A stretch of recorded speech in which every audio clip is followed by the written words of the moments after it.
Pokemon Horizons episode 76 was a surprisingly great and deep episode, delving into the past of the rising Volt Tacklers and the growth of our favourite nurse, Mollie, all while still providing a really fun and comedic adventure. I thought this episode was really brilliant, and it even referenced Team Rocket, which is insanely awesome and surprising. I never saw that coming, dude. I really want to talk about it all right here, right now, so let's dive into the review. The episode began with Friede suggesting they should ask a guy called Sodayo for his help with finding Lucius's Entei, and Sodayo is a former member of the Rising Volt Tacklers who left the crew in the past. Mollie, for some reason, is really angry and grouchy about it. She seems to have some kind of beef or problem with Sodayo and she doesn't want to see him again. Honestly, dude, from the second that Mollie got worked up, I was all in on this episode. There's something about her casual, calm demeanor, flippant to pure rage that's so entertaining and intriguing. I want to know what happened between them. So they go to a savannah area to meet Sodayo, and Liko Vynaut get chased by a crazy Farigiraf. Dude, I was crying at the sounds and the crazy movements Farigiraf was making. It was so hilarious. The absolute absurdity of Farigiraf's behaviour is the kind of chaotic comedy that I love. It was so bonkers. Liko Vynaut began battling the giant giraffe and they defeated it quite easily, as Sodayo and his Wynaut partner watched from a distance.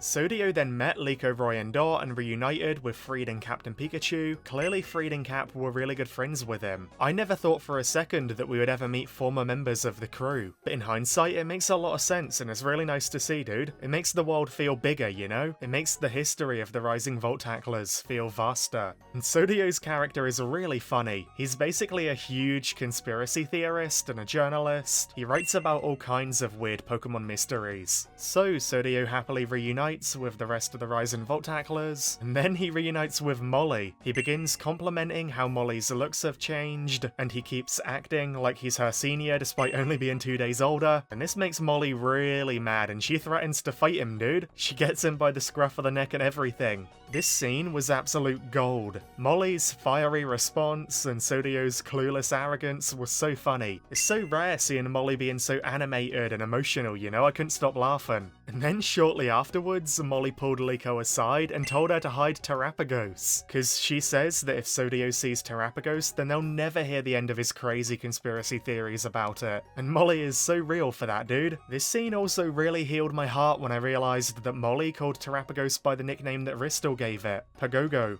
I really love how everyone is using Rystal's nickname for Terapagos now. It's such a beautiful way to honour Terapagos' original partner and her memory. What's really insane is that later on, Dot realises that Sodayo is the author of the Occulture magazine series. Those magazines not only describe crazy Pokemon mysteries, but also in the Pokemon Scarlet and Violet games, those magazines also describe Paradox Pokemon as well. Okay, so sorry to turn into Sodayo myself, but it's crazy theory time. With Sodayo helping them find Entei, and with him being the author of the magazines that are about Paradox Pokemon, what if this somehow, someday leads to them finding a Paradox Entei gouging fire? I know in the flashback we saw that Lucius's Entei wasn't a Paradox Entei, but I don't know, man, there's something weird going on. Why would they make the guy who's helping them find Entei be the one to write about Paradox Pokemon? It could be a really weird coincidence, or it could lead to something bigger with Paradox Entei, I guess we'll see. Dot is a really big fan of these magazines, but Sodayo has proven how bonkers he is by going around making crazy conspiracy theories about like everyone on the airship.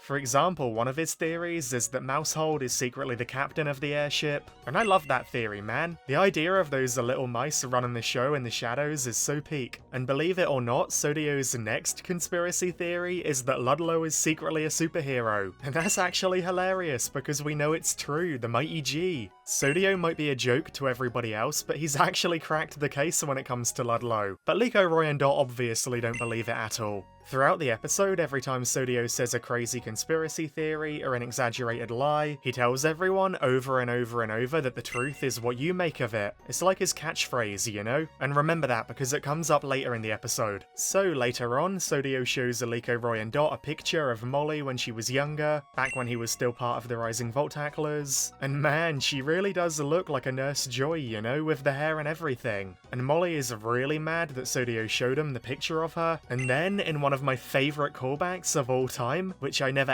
ever expected, we actually get a Team Rocket reference, dude. Mollie tells her Chansey to attack Sodayo, and Chansey hits Sodayo and his Wynaut really hard, and that sends them blasting off into the sky. Sodayo and Wynaut disappear into the sky with a twinkle and a twinkle sound effect, the exact same as Team Rocket did every time they blasted off again. Like, I'm not even joking, dude, it was identical. And Sodayo even has a Wynaut as his partner while Team Rocket had a Wobbuffett. Genuinely, it's so perfect, dude. It felt so good seeing this happen again after so long and in such a natural and fitting way too. This callback to Team Rocket made me smile a lot, man. So later on, that Farigiraf comes back, you know, the crazy one, but this time he has friends. And the three Farigiraf begin charging at our heroes. Luckily, Captain Pikachu easily knocks them all back and stops them in their tracks, but then the three Farigiraf get into a big battle with a nearby Espadra, and they're all fighting over territory, an oasis nearby.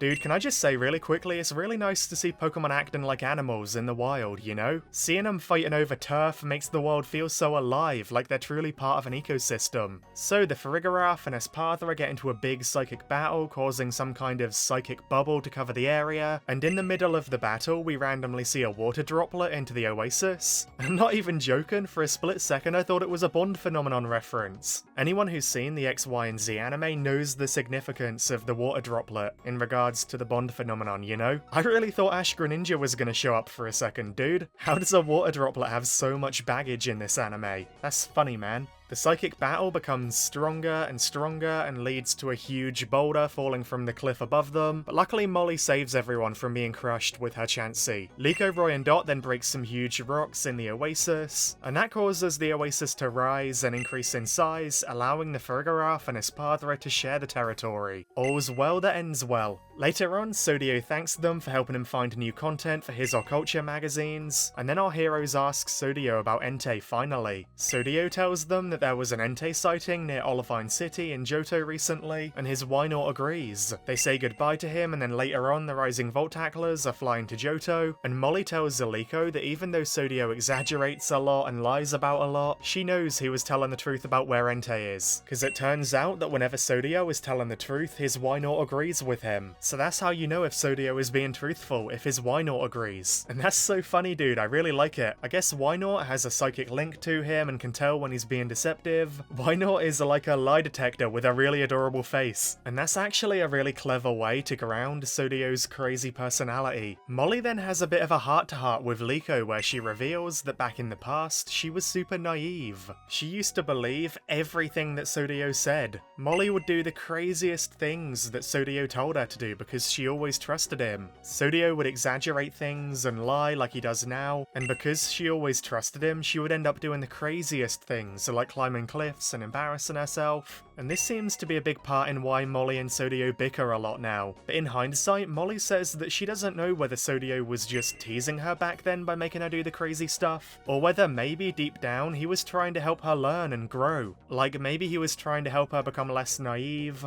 Mollie isn't sure, it could have been either. And so, in response to this, Liko quotes Sodayo's catchphrase. She says that the truth of what Sodayo's intentions were towards Mollie is what Mollie makes of it. And man, this scene was fantastic. I wasn't expecting writing this great from this episode. The way it was like a full circle moment, tying together Sodayo's philosophy and his catchphrase with Mollie's growth and her past. The ability of Pokemon Horizons to do so many special things with the characters and their story arcs, even in random episodes, is so impressive. We truly saw an entirely different side of Mollie in this episode. Like her rage, her exaggerated emotions around Sodayo, her naivety in the past, how she grew. It was great, dude, and it really made me appreciate her so much more. And Sodayo in general was fantastic in this episode. I loved his exaggerated conspiracies. I loved the way he bounced off other characters. You can clearly see how such a big personality like him was once a member of the Rising Voltaclers. Oh yeah, the episode then ends with Liko, Roy and Dot a few days later getting Sodayo's new magazine, but hilariously, so much of the magazine isn't even about Espadra and the Farigiraf. A lot of the pages are exaggerated lies about Liko, Roy and Dot, saying the three of them are magical and psychic and have AI levels of intelligence. Once again dude, Sodayo proves himself to be peak comedy by exaggerating the truth, but Liko, Roy and Dot seem to be into it this time dude, they're rolling with it.